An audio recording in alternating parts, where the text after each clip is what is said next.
like, and subscribe, and you'll have amazing luck for the rest of the week. Hello, my friends. In today's video, we'll share some of the wildest and wackiest talents that will leave you scratching your head in shock. How does a human even do this? Well, you'll have your answers if you stay tuned to the 10 things most humans can't do. And with that, let's do this. Tickle yourself. I don't know about you, but I love being tickled. It makes you laugh so hard and forget your troubles for a bit. But there's a downside. You can't tickle yourself. Try it if you don't believe me. This is because part of the brain called the cerebellum monitors the body's movement and can distinguish whether the sensations are expected or unexpected. This body part predicts sensations and distinguishes between internal and external movement. Therefore, whenever you try to tickle yourself, the brain prevents you from getting the same feeling. However, there are a few people whose cerebellums act differently. Their brains can't distinguish self-initiated actions due to some neurological changes. This occurs in people with schizophrenia. These people often know their intentions, but the brain doesn't notify them. Therefore, it doesn't prepare the body for tickling. Raise one eyebrow. I just tried to raise an eyebrow, and I realized that I belong to the over 60% of humans who can't do this. Studies show that only 30 to 40% of the population can raise eyebrows. So when you hear the saying, raise an eyebrow, consider it a big deal. People who can do this are believed to have one side of their muscles disconnected. This allows them to raise one part without moving the other. Some argue that people who do this aren't raising one eyebrow, but keeping it lower than the other. Well, there's good news. Scientists say you can train yourself to do this. I don't think this trick calls for intense dedication and training. There are many other things to channel your attention to. Apparently, some people develop this rare gift along the line. A woman recently confessed that she developed this ability after childbirth, which has helped her raise her kids. While it hasn't been scientifically proven, there could be some truth to it. Sneeze with your eyes open. Sneezing is our body's way of getting rid of dust, dirt, hair, and other unwanted materials. You also sneeze if you have a cold, because your nasal cavity gets more sensitive. Have you ever wondered why your eyes are closed whenever you sneeze? Yeah, there's a myth surrounding the tale. The story goes that if you sneeze with your eyes open, your eyeballs will fall out. Another has it that even if you reluctantly leave your eyes open, the particle you're about to get rid of might find its way into your eyes. This second tale suggests that you can choose to close your eyes or open your eyes. Here's where it gets tricky. Some people can't keep their eyes open when they sneeze. Only a few people possess that superpower. Experts say the sneeze center of our brain sends an involuntary reflex to shut our eyes during a sneeze. This happens automatically, even before you realize it. Can you sneeze with your eyes open? Take note of this next time you're about to sneeze. Tongue tricks. Tongue twisters are strings of words that are difficult to pronounce quickly and correctly. If I asked you to say, Peter Piper picked a pack of pickled peppers, you'll likely make a few mistakes, but that's fine. I'm a professional. Just kidding. Anyway, this is nothing compared to some of the more detailed tricks our tongues can do. Rolling your tongue is uncommon, with only 25% of the world's population capable of doing it. These few people can fold their tongues backward or make shapes like a clover leaf or a spaceship. These indiscriminate movements require tongue flexibility and muscle control. Sometimes, too, this is connected to a dominant gene. Studies also show that tongue tricks are sometimes linked to the ability to speak particular languages. Some simple tricks we see are twisting it upside down, double folding the tongue, and rolling it lengthwise. Which of these can you do? Make your heart stop. No sane human wants to stop their heart from beating, except if it's in case of suicide. However, there are quick ways to get that organ to stop pumping blood for seconds. Going on a thrill ride, visiting a haunted house, or doing extreme sports can stop your beating heart.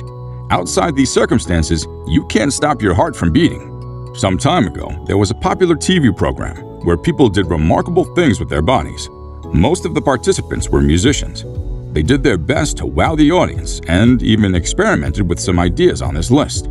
Even more shocking was when a chunky man mounted the stage and stopped his heart from beating. For more than a minute, it didn't pump blood.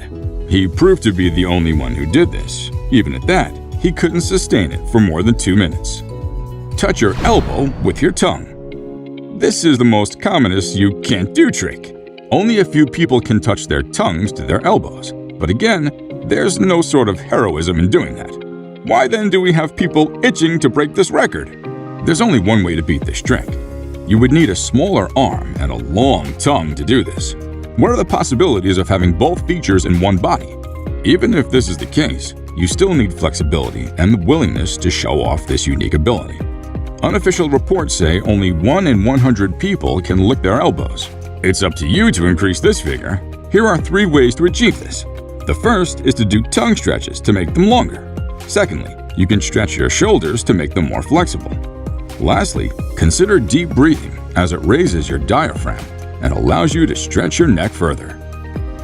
Perfect pitch. I'm unsure if I want to be part of the few people with perfect pitches. You'll see why. This fantastic talent is scarce. It means that every time you sing, you hit every note correctly. Studies show that only 14% of Americans have this rare gift. Interestingly, if you speak Mandarin, you have a better shot at perfect pitch. This is because it has many tones that train your ears to hear musical notes better. That's 3 notes. E, G, C. Unfortunately, most English speakers aren't fluent in Mandarin. Of course, the downside to this gift is that you notice every wrong note in someone's song or musical instrument. It's hard to concentrate at a concert with such a talent. Wiggle your ear. Your cat can wiggle their ears, but you can't. Only 10 to 20% of the population can do it, because the muscles controlling the eyes also affect the ears. Our ears withdraw a bit whenever we look left or right. When we swallow too, it also affects the ear muscle area. A 2006 study made a more detailed explanation for the phenomenon. The research, led by Bastian Tamerlan, noted that, unlike other facial muscles, the ear muscles have their accessory nucleus in the brainstem. Compared to animals like cats, this nucleus is tiny. Again, it's nothing to be worried about. You can join your pet cat in wriggling her ear. One such way is to train your ear. First, you need to isolate your ear wiggling muscles. It looks weird to raise your eyebrows when you need to wiggle your ears. Constantly practicing it without moving other parts of your face helps you master the act. Multitasking. When your human resources department asked if you could multitask, you responded with a resounding yes. They know this is impossible, but they wanted to test your ability to switch roles easily. If you think you're an expert in multitasking, try this quick task. Writing with both hands? Only 1% of the world's population can do this. If you find yourself unable to multitask, don't be scared. You're not alone. Neurological science has confirmed that your brain is not wired to do those tasks in one breath. The cerebral cortex that handles these controls is broadly divided into 2 stages. The first one is goal shifting. This occurs when you switch from one task to another. The second is rule activation. This works by turning off the previous task's rule and allowing you to concentrate on the new one. Therefore, whenever you think you're multitasking, you switch goals and turn the rules off. These switches are so fast that you don't even notice them. Bend your thumb backward. If you can bend your thumb joint back more than 50 degrees, you have a hitchhiker's thumb. This rare ability means that you have a highly flexible thumb joint. Sometimes it's associated with a genetic condition or disease.